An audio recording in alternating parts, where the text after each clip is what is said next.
we also have the power of the purse. We can amend, we can revise, we can approve, and we can disapprove the budget that was proposed to us by the executive. Is there anybody who is questioning the power of the purse of Congress? Is there anybody who is questioning the legislative function and oversight function of Congress? Is there? Are you rebuking this committee? Why am I supposed to rebuke the committee? I am You not. have been saying things for a while.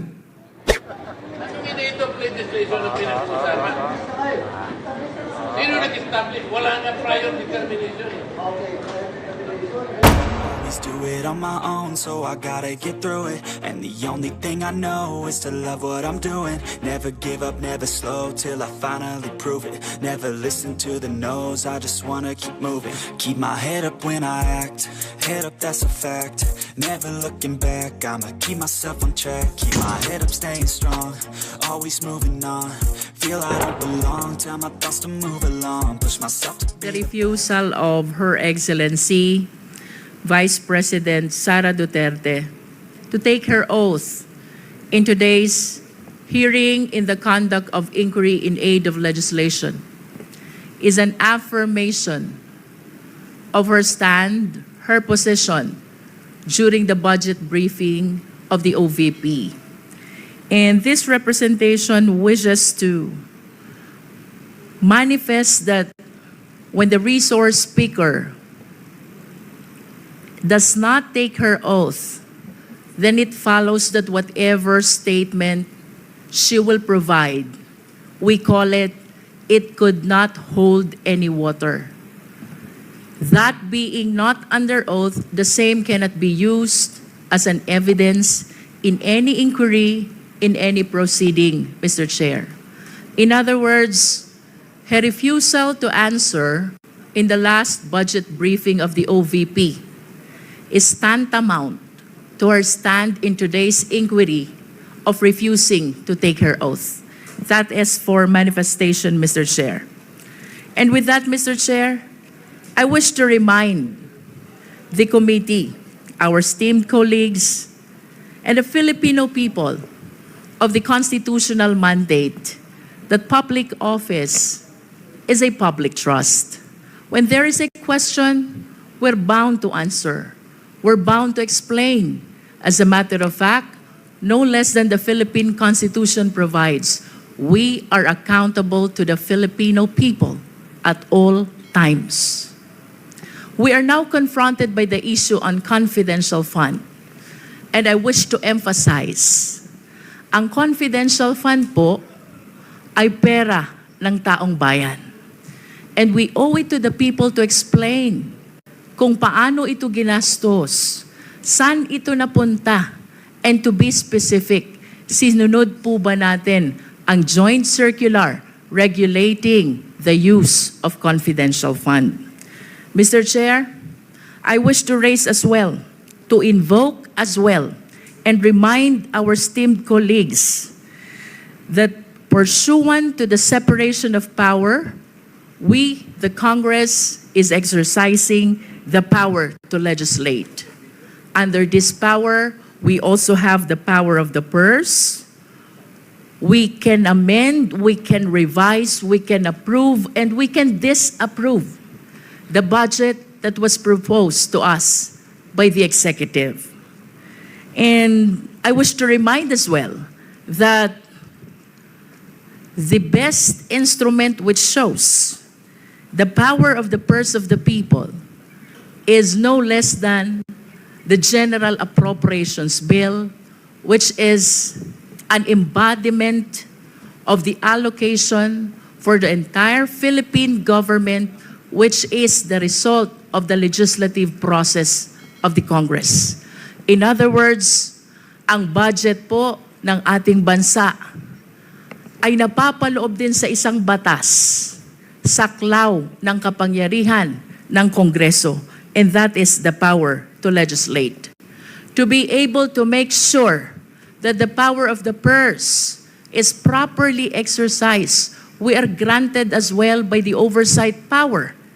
And that is to make sure that all our legislations, that includes the budget of the national government, the General Appropriations Act, are well complied with by our fellow public servants. And to make sure, and as a consequence of this oversight power, we have this inquiry in aid of legislation. So I just wish to remind the Filipino people, and that includes the OVP, ito po ay trabaho ng Kongreso. Busisiin ang budget. And not only that, to exercise the oversight power to make sure na yun pong ating mga nakaraang legislation, that includes the General Appropriations Act, ay nagamit ng tama ng mga ahensya ng gobyerno. I hope that the OVP will be enlightened to address the issues instead of attacking this institution, of politicizing and matters concerning politics, Mr. Chair. Third, Mr. Chair, we should be uniform in the application of our rules. If we are guided by the constitutional mandate that public office is a public trust, if we observe malfeasance, misfeasance, and nonfeasance in the LGUs, as a matter of fact, we have pending inquiry in aid of legislation concerning LGUs. Kung iniimbestigahan po natin ang Office of the Mayor, kung iniimbigastahan po natin ang Office of the Governor, by equality under the law, we should conduct an investigation as well to the Office of the Vice President. And I wish to thank the Honorable Valeriano for taking a stand before the plenary to initiate this inquiry in aid of legislation to address the observation not only of this representation, but of our fellow members of the Committee on Appropriations about the irregularities which we have seen already in the disbursement of fund, as a matter of fact, not only of the confidential fund, but even the regular allocation of the OVP. With that, Mr. Chair, may I proceed to my question for the COA. Kanina Yes. po, But after your lengthy manifestation, you have Mr. already Chair. consumed 4 just minutes. one question, Mr. Mr. Chair. Mr. Just Chair, one question. Yes, the Honorable Marcoleta. May I offer a counter manifestation, Mr. Chair? Later po, 1 minute na lang po siya and then Kasi I will baka makalimutan yung continuity ng yung flow ng discussion. I'd like to ask only, Mr. Chair, by way of manifestation, is there anybody who is questioning the power of the purse of Congress? Is there anybody who is questioning the legislative function and oversight function of Congress? Is there? Because if there is none, then we are not supposed to overextend the discussion or any manifestation because nobody is questioning that. And I think nobody could question that. Even the privileged speech of the Honorable Valeriano. I think the proper question there, the proper title is not asserting the power of the purse. We should not assert it because that power is inherent in us. Asserting or not asserting that power is of no moment. Yun po ay birthright. Yun po is inherent right of Congress. And let me make of record, the office of the Vice President, to my mind, did not undermine the power of the purse. When she personally came in the first hearing and presented herself, including the budget by way of a PowerPoint presentation, she made a presentation, Mr. Chair. And after that, she made a categorical statement that she said, I forgo, Madam Chair, I forgo my opportunity to defend the budget of the Office of the President by way of question and answer, and instead I leave it to the discretion of the House of Representatives on their decision to decide on the proposal as presented. This is a very respectful answer. Mr. Chair, I did not find any offensive remark in that particular statement. She gave the entire House of Representatives the entire discretion, the entire right to decide on the proposal she presented before us. Why would we blame her for saying that she disrespected Congress? No, sir. I think it was triggered by the fact that questions were asked in relation to the confidential and intelligence funds. To my mind, Mr. Chair, these particular funds were subjected to a notice of disallowance. But the notice of disallowance by its nature, by its very nature, Mr. Chair, is contestable. It is appealable. It is yet to be explained. And initially, as explained by the representative of COA, the notice of disallowance suffered by way of supporting documents, by way of non-compliance with certain requisites. What if the Vice President is able to provide all the supporting documents? What if finally she is able to come up with the requisites required in order for you to consider that all these funds are eventually allowable and they are not disallowed? And chances are she may be able to do that. Hindi po final judgment ang notice of disallowance. As a matter of fact, based on COA's own representation the other day, the Vice President received the notice of disallowance only on August 24, 2024, which means, Mr. Chair, the Vice President has 6 months within which to reply and make an answer. That is correct, Madam COA. So, 6 months is up to February 2025. We should give her all the allowance. We should give her the time. Because 6 months is 6 months. So why are we rushing to make a judgment? As a matter of fact, as I have already initiated earlier, Mr. Chair, when you said that anything we can discuss in this committee provided it is of public interest, and you said that intelligence funds and confidential funds are public interest, but I said because of our own rules, we should make a prior and preliminary determination that is directly and principally connected to malfeasance, misfeasance, or non-feasance. We have not made that determination. How can we now begin questioning whether or not the intelligence funds covered by an initial notice of disallowance is already directly and principally connected with non-feasance or misfeasance or malfeasance? Madam COA, how many agencies of government today are subjected to notice of disallowance? Do you have a number? How many agencies today? With all due respect to the Before I, honorable... But that is a question I will leave, and I will Yes. terminate my manifestation, Madam. Yes, but I will. I believe, would like Mr. to Chair, that respond. this is still my time. Yes, but I would like to respond to your manifestation, Congressman Marcoleta. Parliamentary Let inquiry, me. Mr. Chair. Parliamentary inquiry. What is the muna. parliamentary inquiry of the I would Honorable like to Abante? ask the Honorable Marcoleta, is he rebuking this committee? What is the question, Mr. Chair? Are you rebuking this committee? Why am I supposed to rebuke the committee? I am You not. have been saying things for a while. What? You have been rebuking this committee.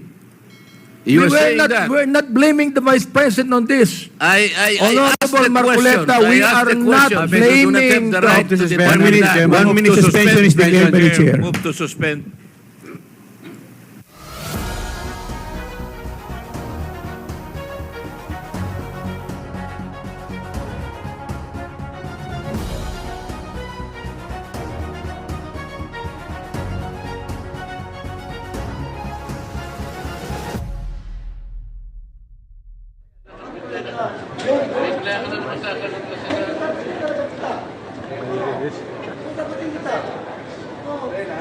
Lagi ka naman gumaganyan. Anong ina-ito legislation na pinag-usapan? Sino nag-establish? Wala nga prior determination. Ito ang hindi pa rin yan.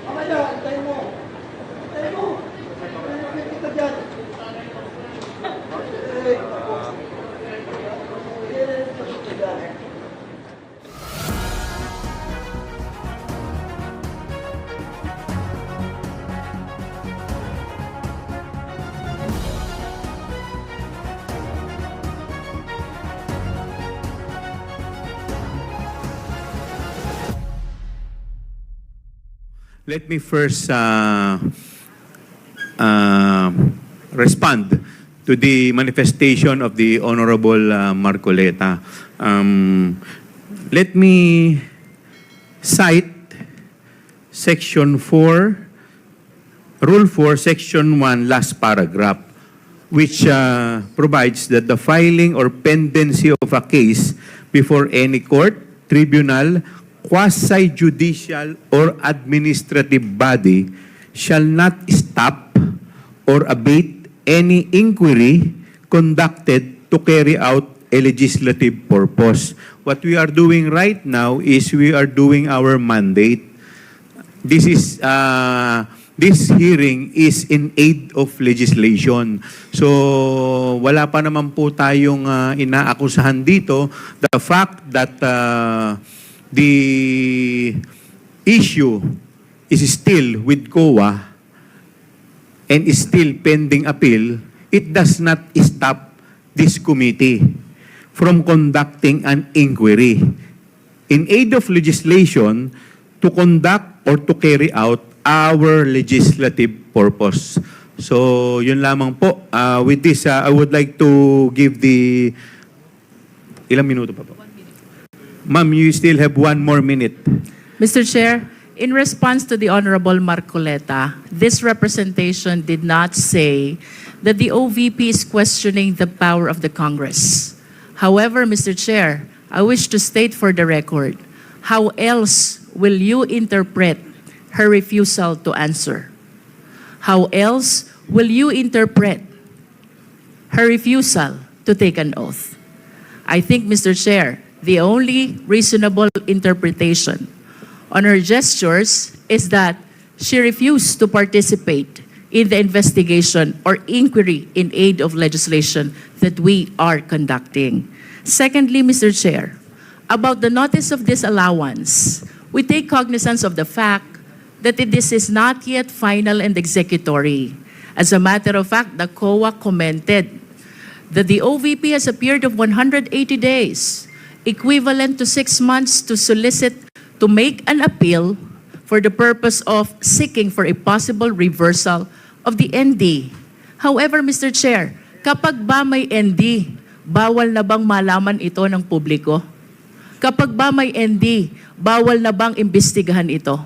And it is on this light that I invoke that public office is a public trust, and at all times, we are accountable to the Filipino people. In response to his comment about the possibility of the ND being reversed, I think I made a manifestation already in the last budget briefing of the DepEd. If in the event that the ND is reversed, in spite of having this inquiry already, the COA is not precluded. The COA is not prevented from sharing to the Filipino people that the OVP was able to justify, and therefore we are reversing the ND. In conclusion, Mr. Chair, I wish to emphasize that there is no law which prevents the Congress, which prevents the COA from discussing, deliberating on the subject matter of the notice of disallowance. Thank you, Mr. Chair.